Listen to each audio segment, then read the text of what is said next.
Hello and welcome to the Quarterback Analysis Podcast, The Audible. I'm Big Italy 42 here talking about some top plays courtesy of As Zach Scott Moxie. And starting off at the top this week, new face here. Tom Brady's kind of been the chalk play here and elsewhere. But Philip Rivers up top here this time.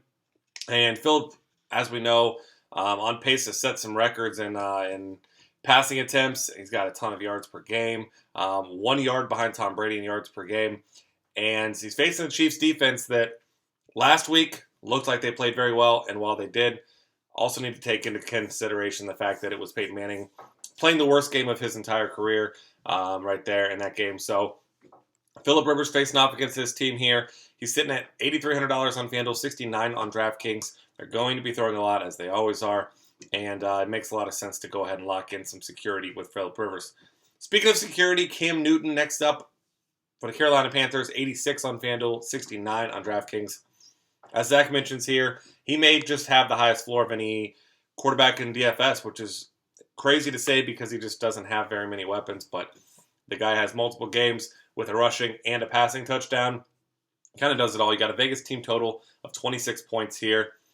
And he has 366 yards on the ground and 6 rushing touchdowns. And passing numbers, while he's thrown a lot more interceptions than you'd like, he's gotten it done through the air as well. Facing off against a Washington defense that is it's a slightly above average defense, but has certainly been beatable at times down the field. So Cam Newton, the guy just does it all. I don't care the matchup. I think he's a fine cash game play. Derek Carr as a value play here. 77 on FanDuel, 63 on DraftKings. Oakland with a Vegas team total just under 25 points here. Derek Carr just over 300 yards a game and 3 touchdown passes over the last 4 weeks on average. Has not scored less than 19 fantasy points in those games and now faces off against the Lions, who last week did get the win. Their defense played well. Ultimately, Aaron Rodgers had a lot of yardage, not a lot of points, but this is still a bad Lions defense, and they're still allowing the third most fantasy points per game to quarterbacks, along with 260 passing yards in those games.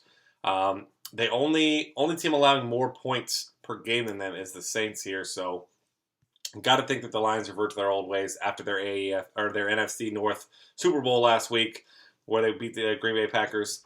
Still not a good team, and I don't mind picking on them at all. On the other side of this one, he's got Matt Stafford here.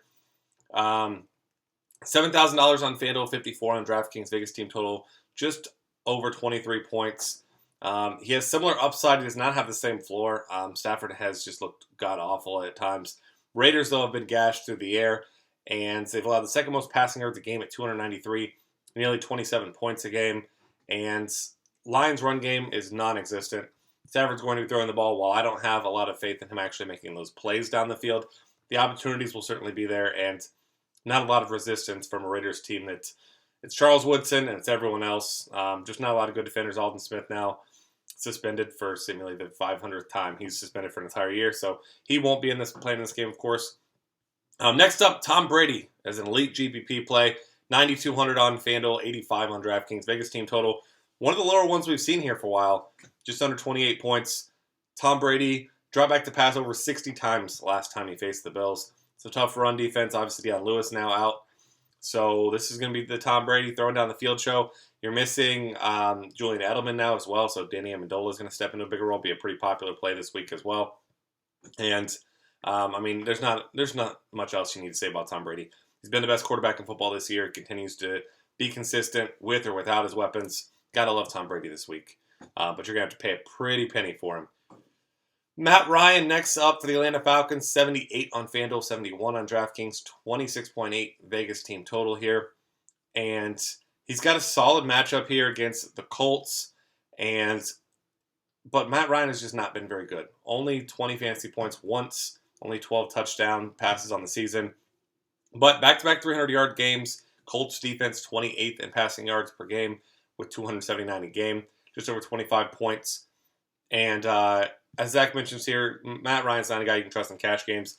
You hesitate a little bit with his upside even in GPPs, but considering Devontae Freeman is so involved in the passing game as well, he could end up dumping off a couple passes, Freeman taking him to the house, catching in on some short passing game as well. Obviously, you got Julio Jones on the outside there as well. So Matt Ryan, A risky play, but a guy that does have some potential here. Jay Cutler up next for the Chicago Bears. $7,000 on FanDuel, 51 on DraftKings. Facing off against the Denver secondary that is easily the best in football. Not a situation that I'm a huge fan of, but Jay Cutler has been playing well. He's going to be low owned. I personally don't ever target quarterbacks against the Denver Broncos, but if you're looking contrarian with a guy that is playing well, then Jay Cutler's definitely your man there. Brock Osweiler last up. Minimum salary, everywhere. Starting for Peyton Manning. Vegas team total just over 22 points here. And he looked okay in relief. He's a guy who looked good in the preseason.